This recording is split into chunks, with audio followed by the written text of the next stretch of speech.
During the very first group of Nisei stewardesses, we were celebrities. Governor King winged us, and there was a great reception at the Royal Hawaiian Hotel for us, and the newspapers, every one of them covered us. I believe that working for Pan Am, such a great airlines, that we had to be ambassadors.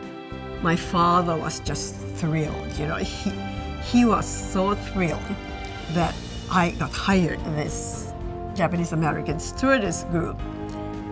He wouldn't, he's been a typical Japanese man, he wouldn't show it, in front of me. But I think he kind of went to his friends and boasted that, oh, my daughter is going to, fly, for Pan Am. We were looking for, the main thing that we were worried about, the Oriental girls were so short that they would not make the emergency door or anything like that to qualify. But we looked for the personality, number one, if they had good complexion. That's what they told me to look for. All the girls wanted to fly with Pan Am because it was such a prestigious job in those days. And wherever we went, people would say, Pan Am, Pan Am. Everyone was very well dressed. We wore gloves in those days. It was like you were going to almost a party, fancy party. When I made the announcement to my family that I had resigned from my teaching job and that I was going to be a stewardess for Pan American and was going to be heading for training in another few weeks, my parents were livid. They felt that I was bringing great shame upon the family. And a big thing in my family was, what is the family going to say? What are your uncles and aunts going to say when they find out that you've quit your teaching job? And of all things, they said, a stewardess? That's a low-class job. You're nothing but a waitress. And they were very angry.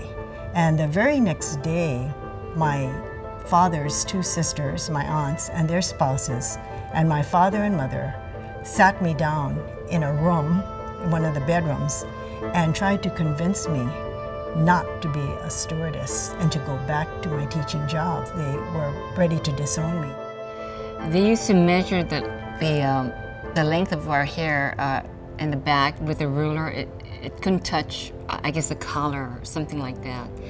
And of course, the issue of girdles. Everyone had to wear a girdle, whether you needed it or not. It was like the military, you had to wear, and everything had to be white, inside. It didn't matter. Of course, it wasn't showing, but then we'd also have, now and then, petticoat checks. We had to lift up our skirts to show that it was actually a white slip underneath.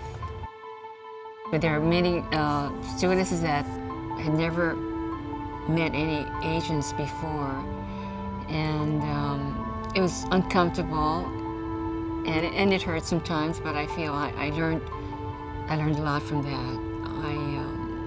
In fact, it taught me more about tolerance than anything else. We were not just going to LA and San Francisco in those days. We were going around the world or to London and back. We were in Karachi and Beirut. We were in Frankfurt. We were in Hong Kong, Bangkok, Japan, Anchorage, Panama, Rio. And it took me out of Hawaii and exposed me to a world out there that existed that I never knew before starting to fly for Pan Am.